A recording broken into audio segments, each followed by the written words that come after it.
नमस्कार आदाब। मैं जे अहमद, आप देख रहे हैं स्वागत जिंदगी समाचार।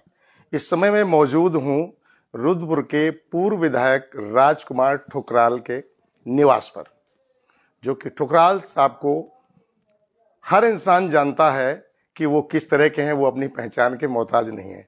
बच्चा, बड़ा, बूढ़ा, हर इंसान जानता है। आज उनसे नगर निकाय चुनाव को लेकर उनसे चर्चा करेंगे कि किस तरह का नगर निकाय का चुनाव और क्या इस समय माहौल चल रहा है। विधायक जी, स्वागत जिंदगी समाचार में आपका स्वागत है। बहुत बहुत धन्यवाद भाई साहब। विधायक जी, जानना चाहेंगे कि जो इस समय नगर निकाय चुनाव को लेकर चर्चाएं शहर में चल रही हैं, इस समय जो चर्चा चल रही है उस चर्चा में इस तरह का माहौल है कि मीना शर्मा का जो कहना है कि उन्होंने दीवार रुद्रपुर से और देहरादून से दिल्ली तक खींच रखी है, लेकिन जनता का कहना है आप फिर भी आएंगे। किस तरह, क्या कहेंगे इस पर? आपने व्यापक सर्वेक्षण किया होगा। कोई मेरे लिए दीवार खींच दे, अगर मेरा कुछ मॉरल करेक्टर है तो निश्चित रूप से मैं जनता के बीच में प्रतिभाग करूंगा। और इस चुनावी समर में मैं लड़ूं या मेरे भाई संजय लड़ें, हम लोग चुनावी समर में अवश्य उतरेंगे। निर्दलीय उम्मीदवार के रूप में, आजाद उम्मीदवार के रूप में हम जनता के बीच में जाएंगे।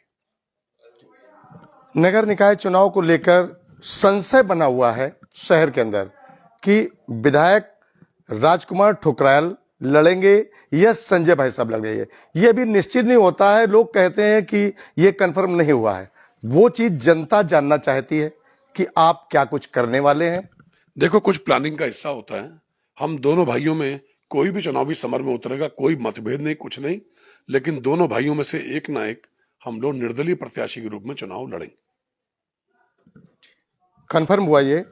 आगे हम जानना चाहेंगे, जो शहर के अंदर लोग आपका नाम आज भी ले रहे हैं, कह रहे हैं विधायक अगर राजकुमार ठुकराल रहते तो ये काम होता, वो होता, और जनता आपको याद कर रही है, तो जनता को आप क्या संदेश देना चाहते हैं कि आप आगे क्या करने वाले हैं? देखिए, जब मैं चेयरमैन था तब भी अवेलेबल था, उपलब्धता मेरी है। विधायक रहा तो रोज जनता दरबार लगाता था, लेकिन आज नेता पकड़ में नहीं आते। आज नेता किसी की सुनने वाले नहीं है। मैं तो पहले ही कहता था ईस्ट इंडिया कंपनी आएगी, लूट खसोट मचाएगी, मेरी बात सच निकली। अब मैं पुनः जगाने का काम कर रहा हूं। नगर निगम में किस प्रकार की सरकार बननी चाहिए, पूरी पारदर्शिता के साथ आम जनमानस की सेवा करने वाला मेयर होना चाहिए, और 40 के 40 वार्डों में प्रत्याशी पार्षद के रूप में अच्छे उतरने चाहिए, जो जनता की सेवा का लक्ष्य लेके चले। और जितने बेईमान हैं, छल प्रपंची हैं, लूट खसोट मचाने वाले हैं, इनसे मैं पहले से अलर्ट कर रहा हूं। आप पहले ही आजमा चुके हैं। मैं पराजित हो गया। मैं जब जब विधायक रहा मैंने किसी को लूटा नहीं, किसी का अहित नहीं किया। लेकिन आज 3.25 साल के मेरे विपक्ष में जो कार्यकाल है उसका आकलन कर लीजिए। अगर आपको लगता है कि जनता ठगी महसूस कर रही है तो आपको सबको मेरी कसम है, इस बार हमारे आशीर्वाद दीजिए। जनता तैयार है इस तरह, लेकिन इसमें जो विकास को लेकर मलिन बस्तियों में जब जाते हैं तो मलिन बस्तियों में लोग विकास को लेकर आज भी परेशान हैं। उनकी, गरीब इंसान मलिन बस्तियों में जो भी लोग रहते हैं उनको चाहिए क्या? बिजली, पानी, सड़क, नाली, बस ये इतना चाहिए होता। उस चीज से भी वो लोग इस समय परेशान हैं। क्या कहेंगे इस चीज? उन लोगों ने जनता तो क्या विकास करना, अपना विकास ज्यादा कर लिया। अरे याद करो, राजकुमार ठुकराल का कार्यकाल 2003 से 2008 तक नगर पालिका अध्यक्ष के रूप में एक एक दिन काम किए, तिल तिल मरा हूं। इतने मुकदमे मुझ पर लाद दिए गए, लेकिन मैं टूटा नहीं। मुझ पर बहुत अत्याचार हुए, मेरे कार्यकर्ताओं की, मेरे पार्षदों की पिटाई की गई, लेकिन जितने काम विपरीत परिस्थितियों में सरकार ना होने के बावजूद भी हमने कर दिए, दुनिया में कोई माइकलाल नहीं कर सकता। याद करो वो कार्यकाल जिसमें स्ट्रगल किया, संघर्ष किया, जेलों में जाना पड़ा, 16-16 मुकदमे लाद दिए गए, उस समय भी मेरा मन टूटा नहीं। जिस समय मच्छर बहुत होता था, फॉगिंग मारने की मशीनें चलती थी, रोज अविरल, रोज कंटिन्यू सफाई अभियान चलता था। सर्दियों में हम अलाव बांटते थे, कंबल बांटते थे। आज इस प्रकार का कुछ नहीं होता। आज एक संघर्ष करने वाले व्यक्ति की आवश्यकता है। ये लोकल सरकार है। लोकल सरकार में अपना नुमाइंदा बड़ा सोच विचार के आदमी को बनाना चाहिए। मैं तो जनता को फिर से सावधान कर रहा हूं, पहले 3.25 साल में आपका क्या हुआ? अगर उसी प्रकार का आचरण चाहते हैं तो जिसको मर्जी वोट दे दीजिए। मेरा तो हाथ जोड़ के निवेदन है, आप लोग इस बार आशीर्वाद दीजिए। मैं अथवा संजय ठुकराल जी, हम दोनों में से एक चुनावी समर में अवश्य उतरेंगे। विधायक जी, देखा जाए इस समय जो आपका इस समय एक ऑडियो क्लिप एक जारी हुआ था, वो मीना शर्मा के कुछ खिलाफ था और कांग्रेसियों ने उस पर कई जगह उन्होंने एकत्र होकर के और एक पुतला फूंकने का काम किया, जो अपना रोष आक्रोश जताया। उसमें आप क्या कहना? देखिए, आपको अगर दिशा भ्रमित होता है, गुमराह होता है, तो उसका कोई इलाज नहीं है। और कुछ लोग योजनाबद्ध तरीके से भाई ठुकराल को रोको, ठुकराल को रोको, ये कांग्रेस में ना आ जाए, अगर ऐसी योजना है तो उसका कोई समस्या का समाधान नहीं है। जो व्यक्ति जानते हैं आर्टिफिशियल इंटेलिजेंसी से हर चीज तैयार हो सकती है, डीप फेक के माध्यम से क्या तैयार नहीं हुआ, क्या नहीं हुआ तैयार, किसी का भी गंदा चित्रण कर सकते हैं और किसी के भी आवाज का सैंपल लेके नमूना बना के कुछ भी बोल सकते हैं। तो मेरा आपसे आग्रह है, जनता इसके प्रति सावधान रहे और ऐसे लोग जो षड्यंत्रकारी हैं कि राजकुमार ठुकराल को, संजय ठुकराल को रोका जाए, तो उन पर मुंह तोड़ जवाब देने का टाइम आ गया है। आने वाली 23 जनवरी को मतदान होगा और 23 तारीख को मुझे आपका आशीर्वाद चाहिए। 23 जनवरी मतदान का दिन है और उस दिन आपका आशीर्वाद मिलता है तो निश्चित रूप से लोकल की सरकार बिल्कुल पारदर्शी और बहुत अच्छे तरीके से काम किए जाएंगे, आम जनमानस की सेवा का लक्ष्य लेकर। पहले भी भ्रष्टाचार नहीं किया, कोई एक भी गंदा उदाहरण हमारे जीवन में कभी नहीं है। किसी भी आदमी से पैसा लिया हो, मेरे सामने आए।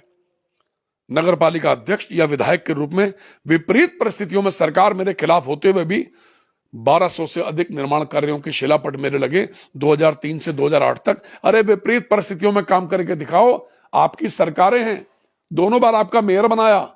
अनुकूल परिस्थितियों में तो कोई भी काम कर लेगा, अरे मजा तो तब है जब प्रतिकूल परिस्थितियों में काम करके दिखाओ। मैं पढ़ा लिखा हूं, आपकी भली सरकार है, लेकिन रुद्रपुर में लोकल में आजाद सरकार बनेगी और जनता का आशीर्वाद, हमें जनता का वंदन करने का मौका मिलेगा। विधायक जी, बात करें कि इस समय जो जनता में एक संदेश पहुंच रहा है, जनता में एक चर्चा है, जनता के अंदर एक लहर है, उस लहर को अभी हम नाम दे नहीं सकते हैं कि खुशी की लहर है या गम की लहर है। एक लहर है आपके नाम की, वो नाम इस तरह का है, कहते हैं कांग्रेस में आप आने वाले हैं। कोई कहता है कब आएंगे, आसमान से टपकेंगे, अचानक आएंगे, किसी को पता नहीं चलेगा। कांग्रेस में जाने के लिए आप भी तैयार हैं या नहीं, या जाएंगे या नहीं जाएंगे, क्या कुछ कहेंगे इसमें? अगर कांग्रेस इज्जत के साथ बुलाएगी, सम्मान के साथ, तो रुद्रपुर में देखिए ना, सिर्फ 28,000 वोट पड़े, 92,000 वोट बीजेपी को पड़े, 64,000 वोट से अभी ताजी लोकसभा आ रहे हैं। तो उसमें बहुत मेहनत करनी पड़ेगी। कांग्रेस को यहां पर निश्चित रूप से यहां स्थापित करेंगे।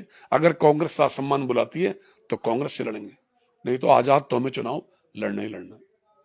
आप निर्दलीय लड़े थे, आपके साथ कोई दल नहीं था, कोई दल बल नहीं था, किसी पार्टी से नहीं थे, फिर भी आपने निर्दलीय चुनाव लड़ा। कहा जाता है कि आपकी कोई तैयारी भी नहीं थी, अचानक आपने ऐलान कर दिया कि मैं चुनाव लड़ूंगा, फिर भी आप 27,000 वोट लेकर आए। जनता में कुछ लोग कहते हैं कि मैंने तो कमल के फूल के नाम पर ही वोट डाल दिया था, कि विधायक जी का, पूर्व विधायक राजकुमार ठुकराल का कमल का ही फूल है, जबकि राजकुमार विधायक निर्दलीय लड़े थे। तो अगर वो वोट जोड़े जाए तो आप क्या मानते हैं, उस समय आपको 27 के अलावा कितने आगे वोट पड़े होंगे जो आपके नाम से कमल के फूल पर पड़े थे? एक तो कांग्रेस का यहां पर वोट बैंक है, पिछले 4 चुनाव से आप देख लीजिए, वोट बैंक यथावत है। कांग्रेस का वोट प्लस हमारा वोट विजय श्री को बदलेगा, विजय श्री बनाएगा। आज काम करने की जो इच्छा शक्ति है वो बंदे को ऊंचाइयों तक, मंजिल तक लेके जाती है। और हम, मेरे पिछले इतिहास उठा के देख लो, जितना वोट मुझे पड़ा है जनता की कृपा से पड़ा है, और सब लोग मिलके तालमेल से चुनाव लड़ेंगे तो यहां पर हम लोग चुनाव जीतेंगे। नहीं, जनता का कहना है कि अगर 27,000 वोट मिला तो वो वोट बढ़कर के 27 की जगह 37 हो सकता था, 47 हो सकता था। उसमें आप क्या कहना है कि क्या जनता की सोच या जनता के इरादे या जनता की आपकी तरफ जो नजर है वो किस तरह की है? देखिए, जो जनता के प्रति इन नुमाइंदों का नजरिया रहा है, इन नुमाइंदों ने, जनप्रतिनिधियों ने बहुत घोर उपेक्षा की है जनता की। आज जनता इनको सबक सिखाने के लिए तैयार बैठी है। आज वोट बैंक इनके हरास हुआ है और हमारा वोट बैंक बड़ा है। आप अपने पोर्टल के माध्यम से रुद्रपुर की किसी भी बस्ती में, किसी भी वार्ड में आप सर्वे कर सकते हैं और उस सर्वे के अंतर्गत भारी मात्रा में वोट बैंक हमारा बढ़ा है। विधायक जी, बात करें अगर कि इस समय आप का एक नारा था, आपके होर्डिंग बड़े बड़े से लगे थे शहर के अंदर हिंदू सम्राट के नाम से, कि आप हिंदू सम्राट हैं, हिंदुओं के लिए आपने काम किया, और उसके साथ साथ मुस्लिमों पर कोई आपकी दया दृष्टि भी नहीं रही। लेकिन आज भी अगर देखा जाए तो अगर जब हम ग्राउंड पर जाते हैं तो अभी भी मुस्लिम लोग भी आपकी तरफ मतलब कुछ झुकाव सा महसूस होता लगता है। क्या मुस्लिम का रुझान, अगर आप सपोज आप निर्दलीय खड़े हो या किसी पार्टी से, मुस्लिम का रुझान किस तरह रहेगा आपकी तरफ? देखिए, मुस्लिम समाज अपनी घोर उपेक्षा से आहत है। हमें किसी भी समाज की, कोई हो, हिंदू मुस्लिम सिख ईसाई, सबको साथ लेकर चलना है, किसी को उपेक्षा नहीं करनी, पूरे समाज के काम करने, जितने विकास कार्य कर सकेंगे पब्लिक के हित में करेंगे। और जहां तक आपने हिंदुत्व की बात की है, तो हिंदू होने के लिए हमें किसी प्रमाण पत्र की आवश्यकता नहीं है। राम हमारे आराध्य हैं, हमारी आस्था का केंद्र है। कोई भी मुसलमान हिंदुस्तान का ये नहीं कहता कि हिंदू भैया आप राम को ना मानो, आप मंदिर में मत जाओ। लेकिन विधायक जी, इसमें देखा जाए हिंदूवाद तो आप रहे, आप बने रहे, हिंदुत्व तो पूरा आपका एजेंडा रहा, आप हिंदू सम्राट कहलाए, लेकिन वहां पर मुस्लिम को फिर भी दया दृष्टि है। और ये दया दृष्टि, लेकिन मुस्लिमों को, जी सॉरी, एक चीज कहना चाह रहा था कि जो भी आपके ठेकेदार हैं, जिनको आप काम दिलाते हैं, वो काम लेने वाले मुस्लिमों को आप दिलाते थे। मुस्लिम लोग आपसे, आप सूचना पाने के अधिकार का प्रयोग कीजिए, चाहे पीडब्ल्यूडी से या नगर पालिका में। जब जब मैं चेयरमैन रहा या जब जब विधायक रहा, आप सूचना पाने के अधिकार का प्रयोग कीजिए, आपको दूध का दूध पानी का पानी हो जाएगा। टेंडर डाल के जिसने काम ले लिया ले लिया। मैं उन लोगों में से नहीं हूं कि मेरे आदमी को काम दे दो, इसको काम दे दो, उसको काम दे दो। पूरी पारदर्शिता के साथ पीडब्ल्यूडी में टेंडर सिस्टम हुआ और ये पहला विधायक है आपके सामने जो विधायक के रूप में, अगर मैंने किसी भी पीडब्ल्यूडी के कॉन्ट्रैक्टर से कोई किसी प्रकार की कमीशन लियो तो मेरे को गाय का मांस है। किसी भी प्रकार का कोई भ्रष्टाचार नहीं। जी विधायक जी, कोई चीज नहीं। एक मेरा क्वेश्चन और आपसे है, वो क्वेश्चन ये है कि मलिन बस्ती के लोग जो हैं, जो पैसे वाले हैं, जो सक्षम हैं, उनको तो छोड़ दीजिए, वो तो कर लेंगे ऊंच नीच, कुछ भी खर्च आ जाए परिवार में। लेकिन जो मलिन बस्ती में लोग रहने वाले हैं, वो इस समय सरकार चाहती है प्रीपेड मीटर लगाने के लिए। उस समय क्या होता है कि जिस समय अगर उनके घर में शादी है, ब्याह है, किसी बच्चे का बर्थडे है, उस समय अगर अचानक लाइट चली गई तो उस समय उसके घर में अंधेरा हो जाएगा, मेहमान घर में होंगे। उन लोगों के लिए आप क्या कहेंगे प्रीपेड मीटर को लेकर? इलेक्ट्रॉनिक प्रीपेड मीटर जो है, ये गरीबों की बिल्कुल कब्र खोदने वाला काम है। इन गरीबों को उनका अंजाम खराब बताने के लिए इलेक्ट्रॉनिक प्रीपेड मीटर लगाने की योजना है। जिस जिस बस्ती के अंदर लगे, हमने इसका विरोध किया। भारतीय जनता पार्टी के लोगों ने विरोध किया। सरकार को अपनी आंखें खोलनी चाहिए। आज दिनेशपुर में भारी विरोध हुआ है इलेक्ट्रॉनिक प्रीपेड मीटर को लेकर, और सरकार की कब्र खुदेगी इलेक्ट्रॉनिक प्रीपेड मीटर को लेकर। जो इन्होंने हथकंडा अपनाया है, गरीबों से उनकी सांसें भी छीनना चाहते हैं। पहले इतनी महंगाई कर दी, पहले से कर्ज पूरा नहीं हो पा रहा गरीब आदमी के लिए, और इलेक्ट्रॉनिक प्रीपेड का मीटर, आपको कार्ड सिस्टम, पहले से आपको पैसे जमा कराने पड़ेंगे और मोबाइल की तरह, जिस तरह होता है मोबाइल की तरह, वो कराना पड़ेगा, रिचार्ज कराना पड़ेगा मोबाइल की तरह। लेकिन आज स्थिति बहुत दूषित हो गई है। गरीब आदमी कहां से पैसा लेके आए? इलेक्ट्रॉनिक प्रीपेड मीटर और नजूल भूमि पे मालिकाना हक, ये दोनों सरकार की धज्जियां उड़ाने। जनता आपसे उम्मीद करती है, आप जनता को क्या आश्वासन देंगे? 11 दिसंबर 2021 को मैं जियो करा के लाया था, नजूल वाला, और मैंने कहा था मैं जियो नहीं करा पाया तो मैं कोई चुनाव नहीं लड़ूंगा। ठीक, आज उस जियो में लिखा है 50 वर्ग मीटर का निःशुल्क पट्टा। मुझे एक आदमी बता दो जिसको 50 वर्ग मीटर का निःशुल्क पट्टा मिला हो, किसी भी गरीब आदमी। सरकार ने गांधी पार्क में 2600 पट्टे दिए थे। 26 लोगों को प्रमाण पत्र दिए। उससे मालिकाना सिद्ध नहीं होता, उसके आधार पे आप लोन नहीं ले सकते, उसके आधार पे आपकी रजिस्ट्री नहीं होगी। रजिस्ट्री कराने के लिए आपको 1 लाख रुपए जमा करना पड़ेगा, किसी गरीब के 10 लाख रुपए। नगर निगम के लोग आज भी मोहल्ले मोहल्ले में बाड़ में बैठे हैं, वो आप उसी को चीज बता रहे हैं, उस पर क्या अभी एक भी व्यक्ति का अगर फ्री होल्ड हुआ तो मेरे सामने आए, एक भी व्यक्ति का वो प्रमाण पत्र मिला, उसको चाटते रहो। उस प्रमाण पत्र की कोई वैल्यू नहीं है। क्या मैंने कहा, माना जाए कि वो पट्टा नहीं है क्या? अगर वो पट्टा होगा तो मैं संन्यास लूंगा राजनीतिक क्षेत्र से। एक भी व्यक्ति को आज तक मालिकाना हक नहीं मिला। ये जनता को बेवकूफ बनाने का काम है। इनके पास मेरे हटने के बाद 3.25 साल का टाइम मिला, लगभग 3 साल का। क्या किया इन लोगों ने? एक गरीब आदमी को मालिकाना हक नहीं। जियो मैं करा के आया 11 दिसंबर 2021 को, ये क्यों नहीं लाए मालिकाना गरीबों के लिए? ये बड़ा सोचनीय प्रश्न है। ये जनता को बिल्कुल गुमराह करने वाला, धोखा देने वाला कदम है, और जनता उस धोखे का बदला लेने को आज तैयार बैठी है। विधायक जी, बात करें अगर वो जो अब मालिकाना हक है, मालिकाना हक के लिए जनता कैसे जाने? क्या बता सकते हैं उसको कि जनता कैसे जाने कि वो प्रमाण पत्र है या मालिकाना हक है? वो कहां से पता करे? क्या कुछ जनता के लिए कहें? जनता सूचना पाने के अधिकार का प्रयोग करे। जनता उस प्रमाण पत्र के आधार पर अपनी रजिस्ट्री करा के देखे। जनता उस प्रमाण पत्र के आधार पर अपनी प्रॉपर्टी के अगेंस्ट लोन लेके दिखाए। ना लोन मिलेगा ना रजिस्ट्री होगी। जब तक आपको पैसा नहीं जमा करेंगे, ये आपकी रजिस्ट्री नहीं होने देंगे। और इसी बात का विरोध कर रहा हूं मैं। आज तक किसी गरीब आदमी को 50 वर्ग मीटर में निःशुल्क मालिकाना क्यों नहीं मिला, ये मेरा प्रश्न है। और इस प्रश्न को लेकर जनता के बीच में जाऊंगा। इलेक्ट्रॉनिक प्रीपेड मीटर को लेकर जनता के बीच में जाऊंगा, और निश्चित रूप से इस सरकार की सारी असलियत जनता को बताऊंगा। एक भी वार्ड में कोई फ्रीहोल्ड नहीं हुआ, और जिसका खामियाजा इनको भुगतना पड़ेगा। विधायक जी, बात करें कि इस समय जो मलिन बस्तियों की ही मैं बात करूंगा, क्योंकि परेशान जो लोग, जनता के परेशान लोग हैं, वो मलिन बस्तियों में ही है। मलिन बस्तियों में काम को लेकर, विकास को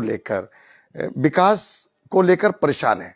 उनका विकास अभी पहले भी मैं अभी कह चुका हूं कि बस उनका बिजली, पानी, सड़क, नाली, ज्यादा कुछ नहीं उनका होता है। लेकिन विकास इस समय अगर देखा जाए कि जो रोडें इस समय नहीं गड्ढे हैं, जैसे पहले कहा जाता था कि सड़क गड्ढे में है या गड्ढे में सड़क है, इस तरह लोग कहते थे।